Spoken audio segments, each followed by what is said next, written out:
MDH kitchen king కనుక kitchen లో ఉంటే మనమే ఏదైనా తయారు చేయొచ్చు. బెంగన్ భర్తా, ఆలు గోబీ, భిండి మసాలా, ఇంకా మరెన్నో. తెలంగాణలో రైతు భరోసా విజయోత్సవ సభలు చేయబోతోంది ప్రభుత్వము. సాయంత్రం 4 గంటలకు సెక్రటేరియట్ ముందు రాజీవ్ గాంధీ విగ్రహం దగ్గర ఈ సదస్సును ఏర్పాటు చేశారు. 1000 మంది రైతులతోటి ఈ సదస్సుని చేస్తుంది ప్రభుత్వము. మండల కేంద్రాలు, గ్రామాల్లో కూడా విజయోత్సవాలు చేయాలని నిర్ణయం తీసుకుంది. బనకచర్లను వ్యతిరేకిస్తూ కేబినెట్ నిన్న తీర్మానం తీసుకుంది. కాళేశ్వరంపై కమిషన్కు రిపోర్ట్ ఇవ్వాలంటూ నిర్ణయం తీసుకుంది. చౌటుప్పల్, సంగారెడ్డి, ట్రిపుల్-ఆర్కు కేబినెట్ ఆమోదం తెలిపింది. సో ప్రభుత్వం కేబినెట్లో తీసుకున్న నిర్ణయాలపై మంత్రి పొంగిలేటి శ్రీనివాసరెడ్డి బ్రీఫింగ్ ఇచ్చారు. ఒకసారి ఆయన ఉన్నారో చూద్దాం. ప్రతి ఎకరాకి 2 పంటలకి 12,000 రూపాయలు ఇచ్చే కార్యక్రమంలో భాగంగా రాష్ట్ర రైతన్నలందరికీ వ్యవసాయం దండగ కాదు పండగ అనే విధంగా వ్యవసాయం స్టార్ట్ అయ్యే ముందే 9 రోజులలో 9,000 కోట్లు ఇచ్చిన ప్రభుత్వం ఇందిరమ్మ ప్రభుత్వం. 400 టీఎంసీలని లిఫ్ట్ చేయటానికి యాక్సెప్ట్ చేసిన ఆనాటి ప్రభుత్వం అది మరిచిపోయి ఆ బంకచర్ల అనే బంకని ఈ ప్రభుత్వానికి రుద్దాలని, ఒక గ్లోబల్ ప్రచారం చేయాలని తాపత్రయపడేదాన్ని కూడా కేబినెట్లో చాలా ఫుల్గా డిస్కస్ చేయటం జరిగింది. చట్టపరంగా, న్యాయపరంగా.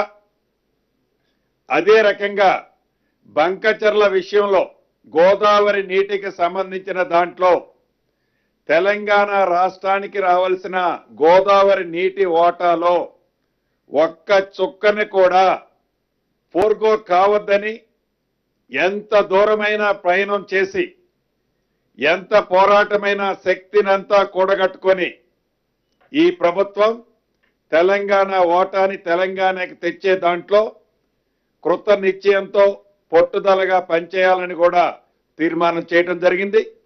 కాళేశ్వరానికి సంబంధించిన ఇంకా ఏమైనా మీ దగ్గర వివరాలుంటే పూర్తి ఆధారాలతో రాష్ట్ర ప్రభుత్వం దగ్గర ఉన్న ప్రతి అంశాన్ని ఈ నెల 30వ తారీఖు లోపు చెప్పాలి అని కమిషన్ అడిగిన దాన్ని కేబినెట్లో అప్రూవ్ అయిన తర్వాత ఆ కేబినెట్ అప్రూవ్ అయిన అంశాలని ఆనాటి పనుల్లో వారు ఇంప్లిమెంటేషన్ చేశారా లేదా అన్నది కూడా కాళేశ్వరం కమిషన్ ముందు పూర్తి వివరాలతో రాష్ట్ర ప్రభుత్వ పక్షాన పూర్తి వివరాలతో రిటర్న్ గా ఇవ్వాలని కేబినెట్ నిర్ణయం చేసిన దాంట్లో అదొక అంశం ఉంది. గతంలో కేంద్ర ప్రభుత్వం ట్రిపుల్-ఆర్ కొంతవరకు శాంక్షన్ చేసింది. మిగిలిన సగం సుమారు 201 కిలోమీటర్ల పొడవున ఉన్న ట్రిపుల్-ఆర్లోని చౌటప్పల్లి నుండి సంగారెడ్డి వరకు 201 కిలోమీటర్ల పొడవున్న రీజనల్ రింగ్ రోడ్డును కూడా ఈరోజు కేబినెట్ లో ఆమోదం తెలపడం జరిగింది. MDH కిచెన్ కింగ్ కనుక కిచెన్ లో ఉంటే మనమే ఏదైనా తయారు చేయొచ్చు. బెంగన్ భర్తా, ఆలు గోబీ, భిండి మసాలా, ఇంకా మరెన్నో.